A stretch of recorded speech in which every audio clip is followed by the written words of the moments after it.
ஏங்காத்தா நேயர்களுக்கு வணக்கம். அதாவது பெனிக்ஸ் ஜெயராஜ் கொலை வழக்கு உங்களுக்கு தெரியும். காவல் நிலையத்திலே நடந்த மிக கொடூரமான கொலை. 2020 இந்த கொரோனா காலகட்டங்களில் நடந்த அந்த கொலையை நம்ம யாருமே மறந்துருக்க மாட்டோம். ஆனா இன்னொரு பிரச்சனை என்னன்னா, நம்மளுக்கு எல்லாத்தையுமே மறந்துடுவோம். இப்போ ரீசெண்டா நடந்த இந்த விளாத்தி குளத்துல அந்த பெண்ணுக்கு நடந்த கொடூரமாக இருக்கட்டும், இதற்கு முன்னாடி நெல்லையில் நடந்த அஜித்குமாரோட கொலை வழக்காக இருந்தாலும் சரி, டக்கு டக்குன்னு மறந்துட்டு நம்ம அடுத்தடுத்த வேலையை பார்க்க போயிடுறோமா?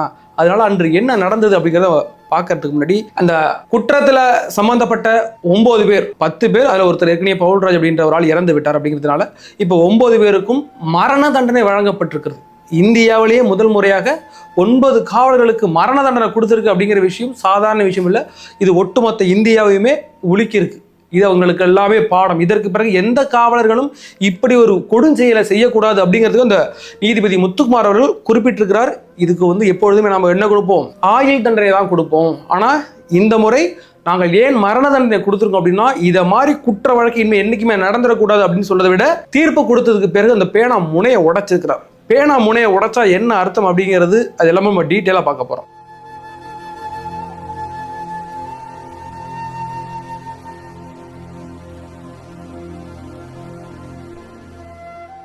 எங்கள் சேனலை சப்ஸ்கிரைப் பண்ணிவிட்டு இந்த வீடியோ முழுமையாக பாருங்கள்.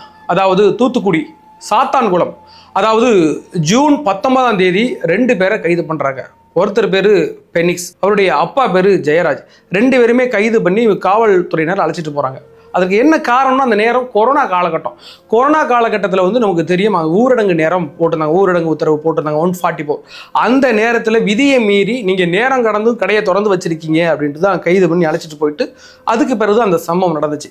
அதற்கு முன்னாடி என்ன நடந்துச்சு, எதற்காக அவங்க அழைச்சிட்டு போனாங்க அப்படின்னு பார்த்தோம்னா, அந்த ஜூன் 15, 16 அந்த காலகட்டங்கள், அது கொரோனா டைம், ஊரடங்கு நேரம் இல்லை. அந்த இடத்துல மது இதெல்லாமே மூடி இருந்துச்சு. அப்போ திருட்டுத்தனமாக சில இடங்கள்ல சாராயம் காய்ச்சிக்கிட்டு இருந்தாங்க. அந்த சாராயத்தை வாங்கி இந்த ஃப்ரெண்ட்ஸ் ஆஃப் போலீஸ் 1-2 காவல்துறையினர், அதில் ஒரு எஸ்ஐ இருக்கிறார், அவங்க எல்லாம் ஒரு ஆட்டோவில் உட்காந்து குடிச்சிக்கிட்டு இருந்திருக்காங்க. எங்க அப்படின்னா, இந்த பக்கம் நம்ம ஃபெனிக்ஸ் இருக்காருல்ல, அவருடைய மொபைல் கடை, அதுக்கு ஆப்போசிட்ல அவங்க அப்பா ஜெயராஜோட மரக்கடை இருந்துச்சு. இதுக்கு சென்டர்ல தான் அவங்க ஆட்டோவில் உட்காந்து குடிச்சிட்டு இருந்திருக்காங்க.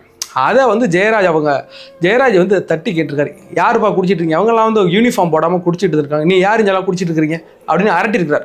இதன் விளைவாக நாங்களாம் போலீஸ் அப்படிங்கிற மாதிரி சொல்லியிருக்காங்க. இல்லை இங்கெல்லாம் நிற்காதீங்க, நீங்கள் கிளம்புங்க அப்படின்னு சும்மா அதட்டிருக்காரு. இதை அப்படியே வீடியோ எடுத்து அவங்க போலீஸ் குரூப்பில் போட்டிருக்காங்க. ஒரு போலீஸுக்கே இங்கே பயம் இல்லாமல் இருக்குது. இதை மாதிரி அந்த கடை ஃபோட்டோ, அந்த மொபைல் ஷாப் ஃபோட்டோ எல்லாத்தையும் எடுத்து அனுப்பிட்டு அதுக்கு பிறகு போயிட்டாங்க.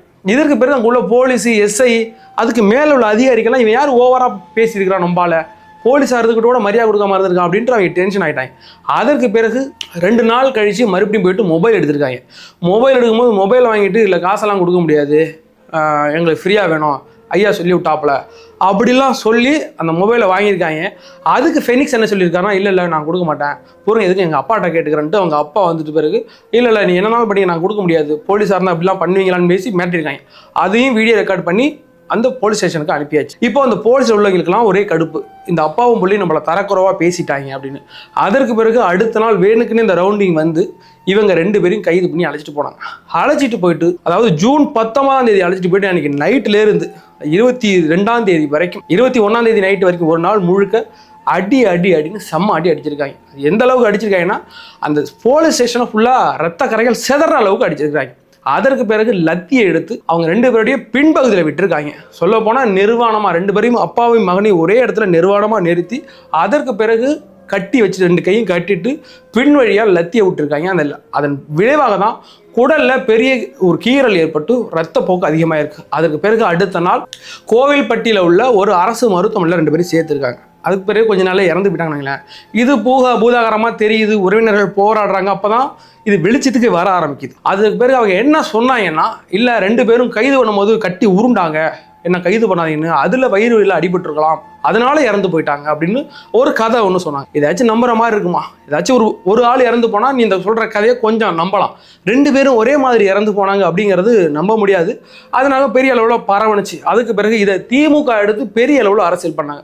உண்மையிலேயே திமுகவுடைய பவர் எப்போ தேவைப்பட்டுச்சுன்னா, ஒரு அநியாயம் நடந்திருக்கு, அதற்கு எதிராக திமுக கொதித்தெழுந்தது.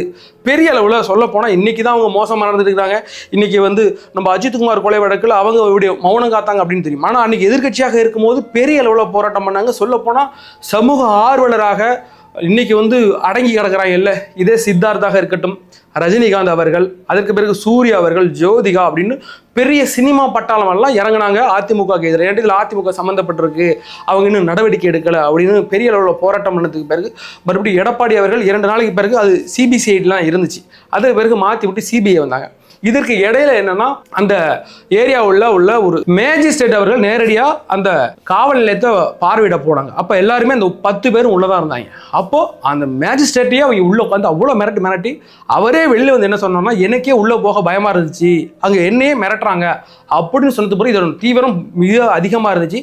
அப்போ எதற்கும் கட்டுப்படாத அளவுக்கு இந்த காவல்துறையினர் இருக்கா அப்படிங்கிறது நமக்கே ஒரு பதற்றம் வந்துச்சு. அப்போ இந்த காவல்துறையினர் மேல உள்ள நம்பிக்கையும் போயிடுச்சு. அதற்கு பிறகு எடப்பாடி அவர்களே அடுத்த 2 நாள்ல 26ஆம் தேதி 27ஆம் தேதின்னு தெரியல, அதுக்கு பிறகு அவர் வந்து சிபிஐக்கு மாற்றினார். அதுக்கு பிறகு சிபிஐ கிட்ட போய் ஒரு 6 ஆண்டு காலமாக பெரிய ஒரு போராட்டம் நடந்துச்சு. சொல்ல போனா திமுக தன்னோட வாக்குறுதியில நான் போனா நான் பெனிக்ஸ் ஜெயராஜ் அவர்களுக்கு நான் நீதி வாங்கி தருவேன்னாங்க. கடைசி வரைக்கும் இழுத்து பவுதற்காங்க. இதற்கு மிக முக்கிய காரணம் அவரது மனைவி, பெனிக்ஸோட மனைவியும் சரி, அவர் ஜெயராஜ் அவருடைய மனைவியோட மிகப்பெரிய போராட்டத்துக்கு பிறகுதான் இப்போ வந்திருக்கு. அதற்கு பிறகு இடையில ஸ்ரீதர் வந்து நான் வந்து அப்ரூவராக மாறிடுறேன் அப்படிலாம் சொன்னார். அதெல்லாம் யாருமே ஏற்றுக்கல. இதுக்கு பிறகு அப்ரூவர் மாறி என்ன ஏன்டா அந்த காவல் நிலையத்தில் மேலே உட்காந்து அடிச்சுட்டு இருக்கும்போது கீழே ஒரு பெண் இருந்தாங்க, அவங்க பேர் ரேவதி. அவங்க தான் வந்து சொன்னாங்க, இல்லைங்க நைட்டு முழுக்க அந்த ஸ்டேஷன்லேயே என்னால் இருக்க முடியல, நைட்டு முழுக்க சவுண்டு கேட்டுக்கிட்டே இருந்துச்சு, ஏன் அப்படிலாம் அடிக்கிறாங்கலாம் நான் கீழே கேட்டேன், அதெல்லாம் நீ கண்டுக்காதப்பா அப்படின்ட்டாங்க.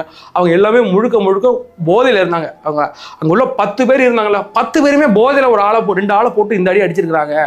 அதுக்கு பிறகு எனக்கு பயம் வந்துச்சு, நான் அடுத்த நாள் காலையில் வந்துட்டேன் அப்படின்னு நேரடியாக வந்து சாட்சியமே சொன்னாங்க. அவருடைய சாட்சியம் தான் நேரடி ஐவிட்னஸாக எடுத்துக்கிட்டு தான் இன்னைக்கு இப்படிப்பட்ட ஒரு தீர்ப்பு வழங்கப்பட்டிருக்கிறது. அதற்கு பிறகு பவுல்ராஜ் என்றவரால் அங்கேயே இறந்து போகிறார். இறந்து போனது பிறகு இன்னைக்கு தீர்ப்பு வழங்கப்பட்டிருக்கு.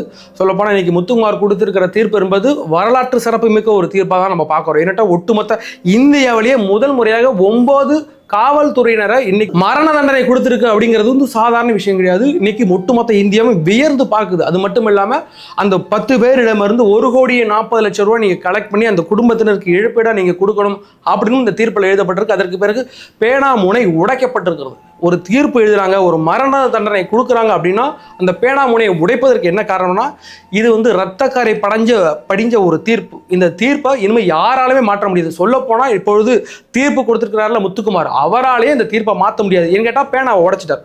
ஒரு தீர்ப்புல ஒரு மரண தண்டனை கொடுக்கும்போது பேனா உடைக்கப்பட்டால் அந்த தீர்ப்பை வேற யாராலுமே மாற்ற முடியாது. இதுக்கு பிறகு நீங்க நான் வந்து குடியரசுத் தலைவர்கிட்ட போகிறேன், கருணை கொடுக்குறேன், எந்த மனு கொடுத்தாலும் கதைக்கே ஆகாது. அவர்களுடைய அந்த சாப்டர் க்ளோஸ். 9 பேரும் மரணம் நிச்சயம். அப்படியாக அதற்கு பிறகு அது மட்டும் தானா, இப்போ இதெல்லாம் நடந்து முடிஞ்சிச்சு, ரொம்ப சந்தோஷம். ஒரு 6 ஆண்டுகளுக்கு பிறகு ஒரு நீதி வழங்கப்பட்டிருக்கு. இந்த இடத்துல சிபிஐ மிக மிக மிக ஒரு அற்புதமான வேலையை பார்த்துருக்காங்க. நான் சொன்ன அந்த கரூர் இஷ்யூவில் கூட அவங்க மேலே எனக்கு ஒரு நம்பிக்கை இருக்குது. ஒரு வரலாற்று சிறப்பு மிக்க அவங்க எத்தனையோ தீர்ப்புகளை நாங்கள் கொடுத்துருக்குறாங்க அப்படின்னு லாஸ்ட்டு அந்த கரூர் இஷ்யூவில் நான் சொன்னேன். அதற்கு மிக முக்கிய காரணம் இவர் இப்படிப்பட்ட தீர்ப்புகளை வழங்குவதற்கு இந்த சிபிஐ மிக முக்கிய காரணமாக இருந்திருக்கு. அந்த இடத்துல அவர்களுக்கும் வாழ்த்துக்கள்.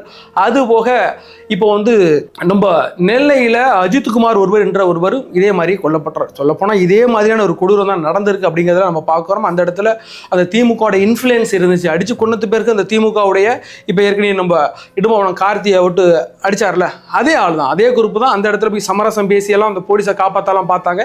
இப்போ அதற்கு என்ன தீர்ப்பு வரப்போகிறது?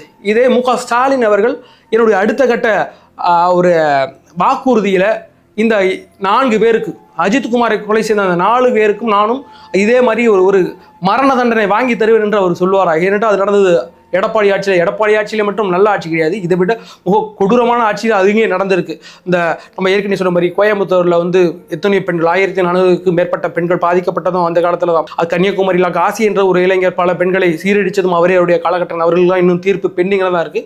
தற்பொழுது வழங்கப்பட்டிருக்கிற அந்த தீர்ப்பு என்பது வரலாற்று சிறப்புமிக்க தீர்ப்பு. இதற்கு பிறகு எந்த ஒரு காவலரும் ஒரு நபரை நீ அடிச்ச அப்படிங்கிறது பயப்படுவாங்க. இப்போ வந்து இந்த அஜித்குமார் கொலை வழக்கில் உள்ள மாட்டி 4 பேர் இருக்காங்கல்ல, அவங்களும் அந்த தீர்ப்பு எப்படி இருக்கும்? நெருப்பா இருக்கும். இது வாழ போற ஒவ்வொரு காலமும் அவர்களுக்கு நரகம்தான். அப்படிப்பட்ட வாழ்க்கை தான் அவங்க வாழ போறாங்க. ஆக மொத்தத்தில் இந்த தீர்ப்பு எதற்கு வரலாற்று சிறப்புமிக்க தீர்ப்பு என்ற ஒரு மரண தண்டனை யாருமே வந்து அங்கீகரிக்கிறது கிடையாது. பல ஆண்டுகளாக இந்தியாவில் அந்த நடைமுறையில் இருக்கு. ஏன்னா ஒரு உயிரை பறிக்கிற உரிமை சக மனிதனுக்கு கிடையாது, நீதித்துறைக்கும் கிடையாது, அது ஆண்டவனுக்கு மட்டும்தான் அப்படின்னு நம்ம நம்பப்படுறோம். இருந்தாலும் இதே மாதிரி தீர்ப்புகள் குற்றங்களை தடுக்கும் என்ற முறையில் இந்த நம்ம தீர்ப்பை நம்ம ஆதரிக்கிறோம். இனி எந்த ஒரு காவல்துறையினரும் ஒரு சக மனிதன் மீது கை வைப்பதற்கு முன்னாடி அவன் யோசிக்கும், அவன் செத்து போனால் நாளைக்கு நம்ம உயிர் போயிட்டுன்ற பயத்தை இந்த தீர்ப்பு ஏற்படுத்தியிருக்கு. அதனால இந்த தீர்ப்பை நாங்கள் வரவேற்கிறோம்.